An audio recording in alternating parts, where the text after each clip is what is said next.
ये रे पैशासारखा पैशांचा पाऊस सगळ्या व्ह्युअर्सवर पडू देत. होय महाराजा. चला तर आता चित्रपटाच्या कथेला सुरुवात करूया. अण्णा उर्फ जगन्नाथ आलिशान कार मधून सुटाबुटात चाळीत येतात. त्यांना बघून त्यांची बायको रंजना खुश होते.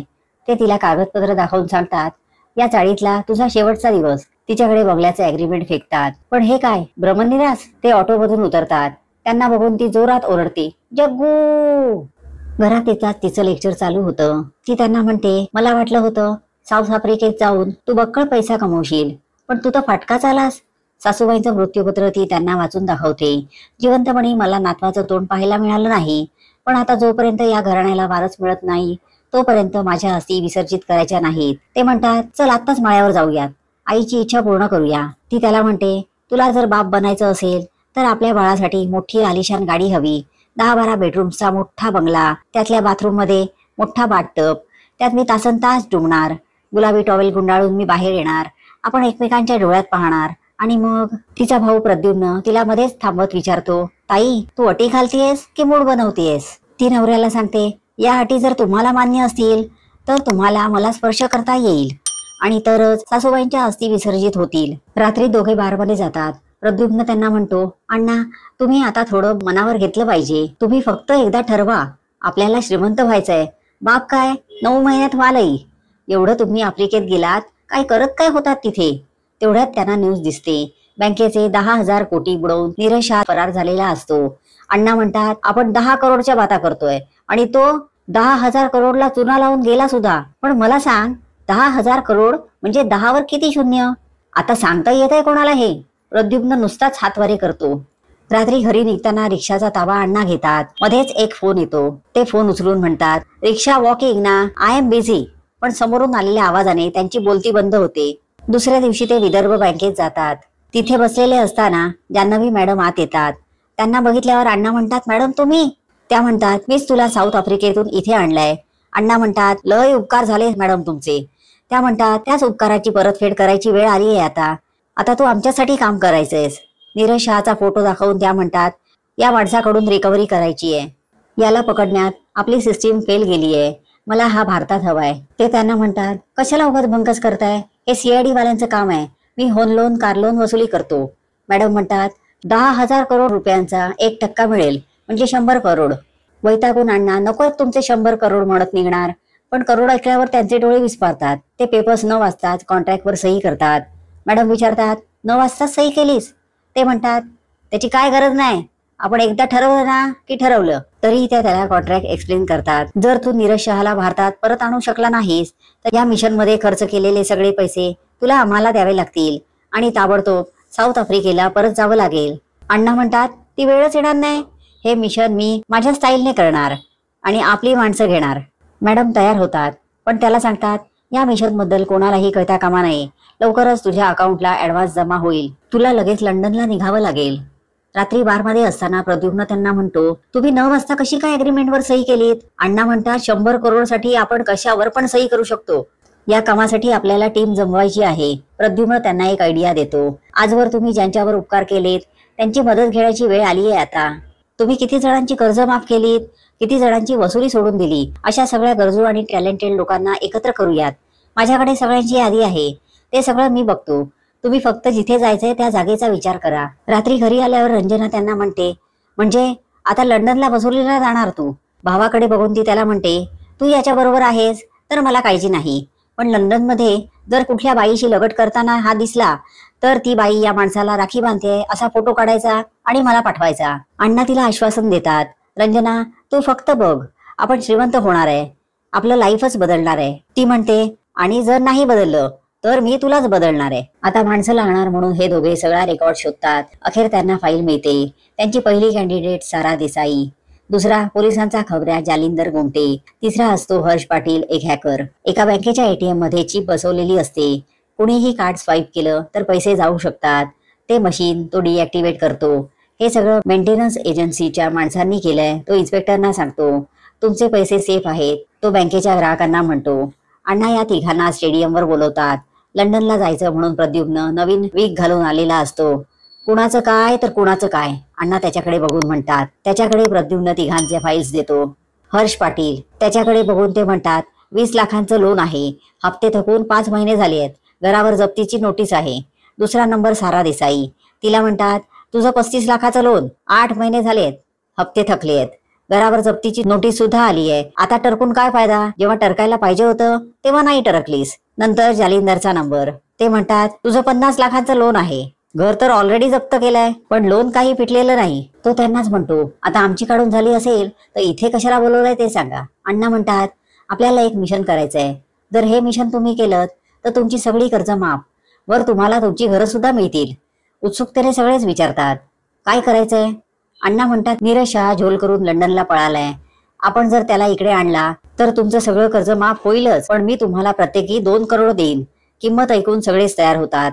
अण्णा त्यांच्याकडे फाईल सोपवून म्हणतात, या कागदावर तुमच्या सह्या करायच्या, म्हणजे लंडनचं तुमचं तिकीट कन्फर्म. 9 वाजता दोघे सह्या करून टाकतात. तरी सारा फाईल चाळते, त्यांना वाचून दाखवते. हे मिशन जर सक्सेसफुल नाही झालं तर या ट्रिपचा सगळा खर्च आपण रिपे करायचा आहे. साराला हे पटलेलं नसतं. जालिंदर तिला समजावतो, असं काही होणारच नाही, कर्जमाफीवर 2 कोटी, एवढा विचार कोण करणार आपला, फक्त स्वतःचा विचार करू नको, लाईफ सेट होईल आपली. हर्ष तिला समजावतो. शेवटी ती तयार होते. एक टीम बनवून त्यांना काम करायचं असतं. मुंबई टू लंडनचा प्रवास ते करतात. त्यांना तिथे कोल्हापूरवरून आलेला कॅब ड्रायव्हर भारत भेटतो. इथे त्याला कंट्री या नावाने ओळखतात. जालिंदरच्या पोटात काय राहताय होय, तो त्याला सांगतो, आम्ही मिशनवर आलोय, पण बाकीचे त्याला सांभाळून घेतात. शूटिंगला आलोय सांगतात. चित्रपटाचं नाव प्रत्येकी 2 करोड. जालिंदर सांगतो, हे आमचे प्रोड्युसर, आणि मोबाईलने फोटो काढतोय तो आमचा फोटोग्राफर. साराकडे बघून तो म्हणतो, ही आमची हिरोईन. सगळे कारमध्ये बसल्यावर कंट्री अण्णांना म्हणतो, प्रोड्युसर माझं कार्ड ठेवा, कधी मदत लागली तर. अण्णा म्हणतात, होय मदत पाहिजे ना, बंदूक मिळेल का ते विचारतात. तो म्हणतो, रंकाळ्या शपथ दिली. अण्णांना प्रश्न पडतो. ते म्हणतात, आयला लंडन मध्ये सुद्धा रंकाळा आहे होय. ते हॉटेलवर येतात. साराला इथून दिसणारा व्ह्यू खूप आवडतो. आनंदाने ती अण्णांना मिठी मारते. प्रद्युम्न लगेच त्यांचा फोटो काढून ताईला पाठवतो. फोटो बघितल्यावर ती लगेच मेसेज करते. तो लगेच अण्णांचा राखी बांधलेला फोटो ताईला पाठवतो. ब्रेकफास्ट करताना अण्णा त्यांना सांगतात, त्या शहाचा सगळा पैसा इथे लंडन मध्ये आहे, तो आपल्याला परत न्यायचा आहे. साराचा प्रश्न असतो, पैसे आहेत कुठल्या बँकेत? ते बँकेजवळ येतात. अण्णा त्यांना म्हणतात, त्याचा सगळा माल या बँकेत आहे, त्यामुळे आपण इथे फिल्डिंग लावायची, तो इथे येणारच. अण्णा एक्सप्लेन करत असतात, पण अण्णांचे सवंगडी असतात कुठे, ते सेल्फी काढण्यात बिझी असतात. शेवटी राग येऊन अण्णा प्रद्युम्नचा मोबाईल फोडतात. त्यांना म्हणतात, हा तुमचा काय फालतूपणा चाललाय, आपण इकडे देशकार्यासाठी आलोय. परत ते सगळ्यांना बँक दाखवून म्हणतात, याच बँकेत नीरजचा सगळा पैसा अडकलाय, तो पैसा घ्यायला इकडे येणारच, म्हणूनच आपण इथे फिल्डिंग लावायची. त्यांचं ठरतं. बँकेच्या परिसरात दुसऱ्या दिवशीपासून त्यांची फिल्डिंग चालू होते. त्यांच्यावर पाळत ठेवायला कंट्री सुद्धा तिथेच असतो. पायाचे तुकडे पडले तरी नीरज तिथे फिरकलेला नसतो. तो हेलिकॉप्टर मधून जात असताना काव्या त्याला सांगते, आपल्याला लवकरात लवकर लंडन सोडायचंय, पैसे स्विस अकाउंटमध्ये ट्रान्सफर करू. इथे साराला न्यूज दिसते. बँकेने एक प्रायव्हेट डिटेक्टिव्ह अपॉइंट केलेला असतो. हर्ष म्हणतो, ही बातमी वाचून तो अलर्ट झाला असणार, म्हणूनच आपल्याला तो इकडे दिसत नाही. ते सगळे अण्णांनाच विचारतात, ही बातमी कोणी लीक केली? ते म्हणतात, इथे सिलिंगचा लीक कुठे होतो ते मला कळत नाही, तिथे ही मी कशी लीक करणार? आतापर्यंत त्यांचा 5 लाख खर्च झालेला असतो. जालिंदर म्हणतो, तो नीरज शहा काय सापडत नाही आपल्याला, आता बाळ बिस्तरा गुंडाळा आणि निघा इथनं. इथे नीरज शहाला प्रायव्हेट डिटेक्टिव्हची बातमी दिसते. तो तिला म्हणतो, तरी मला वाटलं होतं कुणीतरी माझा पाठलाग करतंय, हे खरं होणे अगोदरच मला इथनं निघायचंय. ती विचारते, आता पुढे काय? माझे जेकेकडून पैसे तर येऊ देत, मग आपण इथनं पळायला मोकळे. हॉटेलमध्ये बसलेले असताना मॅडमचा फोन अण्णांना येतो. ती विचारते, ही बातमी लीक झालीच कशी? हे मिशन जर सक्सेसफुल झालं नाही तर तुला परत साऊथ आफ्रिकेला जावं लागेल. हर्ष विचारतो, कोणाचा फोन होता? तेवढ्यात अण्णांना नीरज तिथून जाताना दिसतो. सगळे त्याच्या मागे जातात. त्यांच्या पायतीवर कंट्री सुद्धा असतो. अण्णा लंडन आईकडून जान्हवी मॅडमला फोन लावतात. तिला म्हणतात, हा नीरज इथंच घुसलाय, आम्ही त्याला पकडतो, तुम्ही पैसे तयार ठेवा. तिथे नीरजला एक माणूस भेटतो. तो त्याला एक कार्ड देतो आणि सांगतो, तुझे पैसे इथे आहेत. इथे अण्णांचं प्लॅनिंग चालू होतं. ते सगळ्यांना म्हणतात, आता जसा तो इकडून खाली येईल तसा आपण त्याला धरायचा. नीरज बाहेर पडतो. ते परत त्याच्या मागावर जातात. गाडीत बसताना नीरजच्या हातातून कार्ड पडतं. हर्षला ते मिळतं. कंट्री पण ते पाहतो. मॅडमचा परत फोन येतो. अण्णा तिला म्हणतात, हातातच आलेला पण सटकला, तुम्ही टेन्शन घेऊ नका, लवकरच तुमच्या समोर हजर करतो त्याला. मॅडम म्हणतात, टेन्शन मला नाही, तुम्हाला असायला हवं. बातमी लीक झाल्यापासून अलर्ट झालाय तो, तुमच्या जीवालाही धोका आहे. आता त्यांना प्रश्न असतो, पुढे करायचं काय? तिथे कंट्री वेश बदलून येतो. अजूनही होप सोडू नका. हर्षला उद्देशून तो म्हणतो, क्ल्यू तुझ्याकडेच आहे. हर्ष पाकिटातून कार्ड काढतो. ते क्लब मध्ये येतात. अण्णा म्हणतात, इथे आपलीच थोबाडा नीट दिसत नाही, तो नीरज कसा दिसणार आहे? सारा म्हणते, अण्णा लेट्स डान्स. नीरजला कळायला नको आपण इथे कशाला आलोय ते. या गाण्यावर काय नाचणार? आपल्याला मराठी पाहिजे, मराठी. अण्णा म्हणतात. प्रद्युम्न मराठी गाणं लावायला जातो. गाणं लावतो. अश्विनी ये ना. कंट्री सुद्धा तिथे येतो. नीरज त्याच क्लब मध्ये एका रूम मध्ये असतो. गाणं संपल्यावर टॉयलेटमध्ये नीरज असताना अण्णा तिथे येतात. अचानक बाजूला असलेल्या नीरजला कुठेतरी पाहिल्यासारखं त्यांना वाटतं. बाकीचे बाहेर उभे असतात. त्यांच्या पुढ्यातूनही तो आरामात बाहेर पडतो. ते परत त्याच्या मागावर जातात. नीरज गाडीत बसून निघून जातो. ते पाठलाग करतात. नीरजला त्यांच्यावर संशय येतो. तो फायरिंग करतो. कंट्रीला ते टॅक्सीचा नंबर सांगतात. पिक्चर मध्ये काम द्या, मगच शोधून देतो. कंट्री त्यांना म्हणतो. अण्णा लगेच हो म्हणतात. बरीच वाट पाहिल्यावर ते टॅक्सीवाल्याला शोधून काढतात. त्याला हॉटेलमध्ये गाठतात. सारा त्याला नीरजचा फोटो दाखवून विचारते, तू याला कुठे सोडलंस? तो सांगायला तयार नसतो. ती त्याला पैसे देते. तो त्यांना ऍड्रेस सांगतो. ते ऍड्रेसवर येतात. काउंटरला येऊन फोटो दाखवतात आणि विचारतात, कुठे आहे हा? मुलगी सांगते, केबिन नंबर 4. केबिन नंबर 4 कडे अण्णा येतात. अण्णा केबिनच्या आतमध्ये आल्यावर तिथली परिस्थिती अशी असते. अण्णा त्याला विचारतात, ही कुठली पद्धत आहे ऍड्रेस द्यायची? अण्णांच्या भूगोलावर त्याने नंबर लिहिलेला असतो. बाहेर आल्यावर हर्ष नंबर लिहून घेतो. तो नंबर त्याच टॅक्सीवाल्याचा असतो. ते परत त्याला गाठतात. तो म्हणतो, तुम्हाला जर जास्त माहिती हवी असेल तर मग मला जास्त पैसे लागतील. परत त्याला पैसे दिले जातात. तो ऍड्रेस देतो. ते सगळे ऍड्रेसवर पोहोचतात. नीरज बाहेर निघत असतो. पुन्हा पाठलाग चालू होतो. पाठलाग करताना दुसरी गाडी साईडला उभी असते. त्याला ऑर्डर देणारी असते नीरजची मैत्रीण काव्या. त्यातनं माणूस फायर करतो. इथे अण्णा सुद्धा बंदूक बाहेर काढतात. कंट्री विचारतो, काय चाललंय? अण्णा म्हणतात, शूटिंग आहे ना. अण्णा फक्त ऍक्शन करतात. गोळी साईडनं सुटलेली असते. अण्णा कंट्रीला म्हणतात, मी काय नाही केलं. गाडी साईडला उभी करतात. संपूर्ण कार जळून खाक झालेली असते. दुसरा सीन. जान्हवी मॅडम लंडनला पोहोचलेल्या असतात. अण्णा विचारतात, एवढं अर्जंट कॉल करून कशाला बोलवलं? मॅडम म्हणतात, माझ्या 10,000 करोड रुपयांचा ब्लास्ट झालाय म्हणून आले आहे. नीरजच्या पोस्टमॉर्टेमचा रिपोर्ट आलाय. दिस मिशन इज ओव्हर नाऊ. माझे पैसे मला ताबडतोब हवे आहेत, नाहीतर साऊथ आफ्रिका. अण्णा विनवणी करतात, मला थोडा टाइम द्या, मी पैसे परत करतो. आता सामानाची पॅकिंग ते करायला घेतात. सारा त्यांना म्हणते, इंडियाला गेल्यावर आम्ही तुमचे पैसे परत करू. अण्णा म्हणतात, लय उपकार होतील तुमचे. हर्षही म्हणतो, या तुमची काय चूक, आपलं सगळ्यांचंच बॅड लक, दुसरं काय. तेवढ्यात प्रद्युम्न म्हणतो, बघा किती चांगली मुलं आहेत आणि तुम्ही यांना गंडवणार होतात. अण्णा सारवासारव करण्याचा प्रयत्न करतात. या तिघांना हा धक्का असतो. प्रद्युम्न म्हणतो, या कामाचे अण्णांना 100 करोड मिळणार होते, त्यातले तुम्हाला प्रत्येकी 2 करोड देणार होते आणि मला तर काहीच नाही. ते एकच प्रश्न विचारतात, का केलं तुम्ही असं? जालिंदर म्हणतो, तुम्ही नाही, तू बोला, आजपासनं नो रिस्पेक्ट. सगळ्या बॅग्स अण्णांकडे टाकत ते म्हणतात, या बॅग्स घेऊन ये.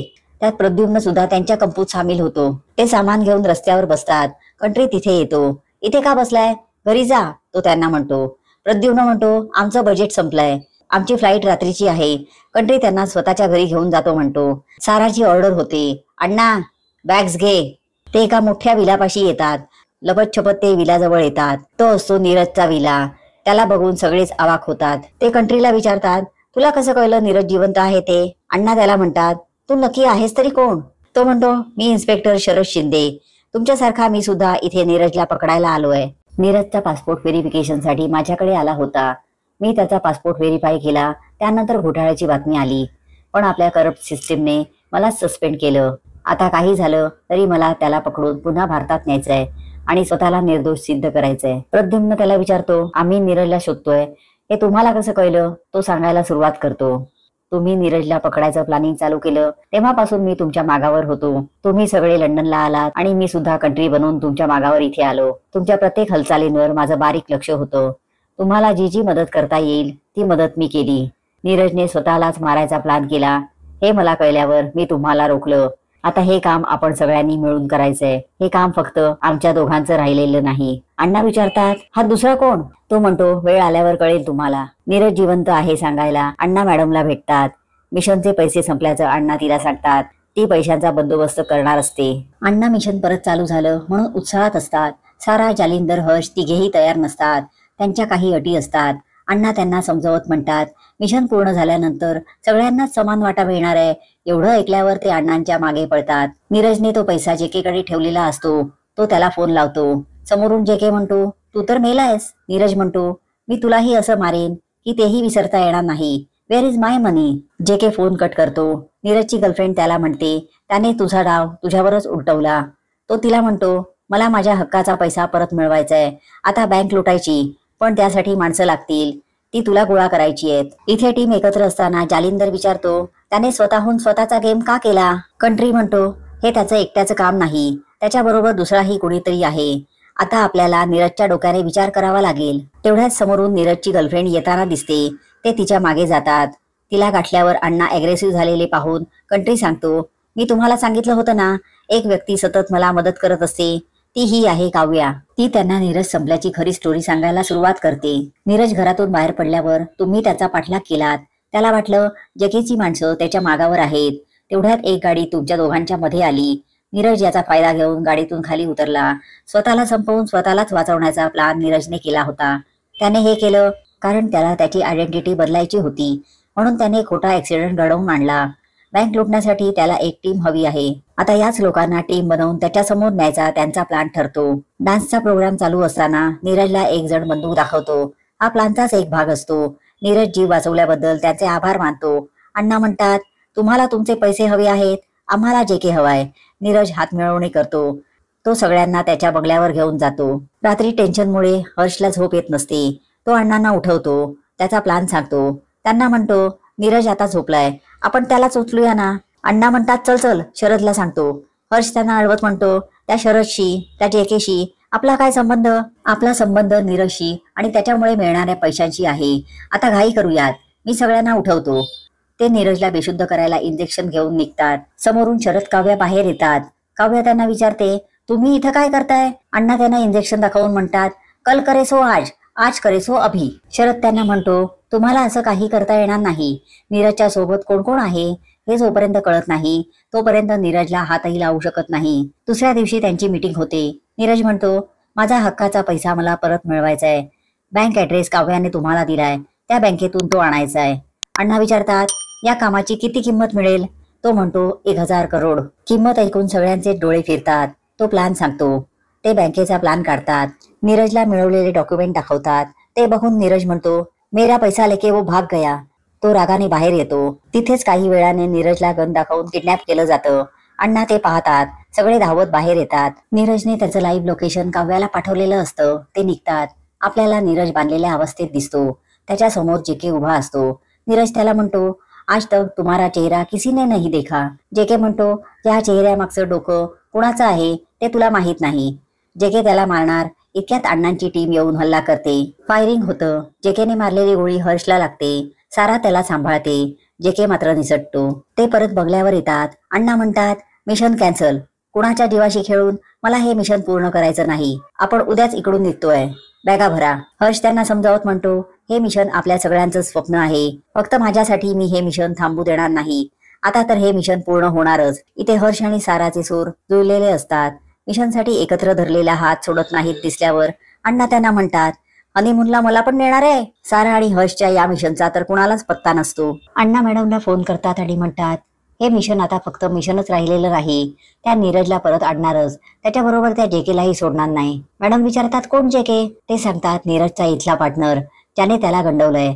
आता या झोलमध्ये जो कोणी आहे ना, त्या कोणालाच सोडणार नाही. तुम्ही फक्त तयारी ठेवा, आम्ही आलोच. सगळ्या टीमला हर्ष एक ऑडिओ ऐकवतो. त्यात जेके आणि त्याच्या पार्टनरचं संभाषण चाललेलं असतं.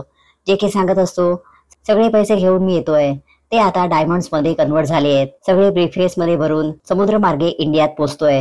एवढं ऐकून नीरज हा गेम उद्याच फिनिश करायचा म्हणतो. सकाळी ते निघतात. टीम ए बी सी बनवल्या जातात. नीरज काव्याबरोबर असतो. जेकेची कार निघताना दिसते. नीरजची ऑर्डर होते तशी टीम ए, हर्ष आणि सारा निघतात. त्यानंतर टीम बी. जेकेच्या कारला अडवलं जातं. त्यांच्याकडून सुटकेस घेतली जाते. त्यात निघतात स्माइली बॉल्स. हर्ष फोन करून सांगतो, शेट, चान्स गेला. नीरज हताश होतो. तेवढ्यात अजून एक कार काव्याला निघताना दिसते. नीरज टीम सी ला ऑर्डर देतो, पण त्यांचं लक्ष असतं कुठे? सेल्फी काढण्यात. नीरज त्यांना जेकेच्या कार मागे निघायला सांगतो. टीम ए आणि बी लाही तिथे जायला सांगतो. पुन्हा कार अडवली जाते. परत आज स्माइली दिसतात. नीरज काव्याला म्हणतो, जेके आपले डायमंड्स घेऊन पळून गेला. पुन्हा एक कार निघताना दिसते. नीरज त्यांना फोन करून म्हणतो, आता हे एकत्र संपवूया. पुन्हा पाठलाग केला जातो. त्यांना अडवलं जातं. ब्रीफकेस मधून निघतात स्माइली बॉल्स. नीरजला आता अण्णांच्या टीमवरच संशय येतो. तो विचारतो, डायमंड्स कुठे आहेत? बोला. तुमची ही फॅन्सी ड्रेस कॉम्पिटिशन बंद करा. तुमची सगळी नाटकं मला आधीच माहित होती. मला तुमच्याकडून माझं काम करून घ्यायचं होतं म्हणून मी तुम्हाला नाटकं करू दिली. आता नाटक बंद करा, नाहीतर एकेकाचा भेजा उडवून देईन. हर्ष म्हणतो, मग हे आमच्या सगळ्यांच्या हातात काय खेळणं दिलंय? नीरज म्हणतो, या खेळण्याच्या गन्स दिल्यात मी तुम्हाला. तेवढ्यात अण्णा शूट करतात. नीरज घाबरतो. अण्णा म्हणतात, तू खेळण्याच्या गन्स दिल्या, पण माझ्याकडे खरा घोडा होता. नीरज आता लाईनवर येतो.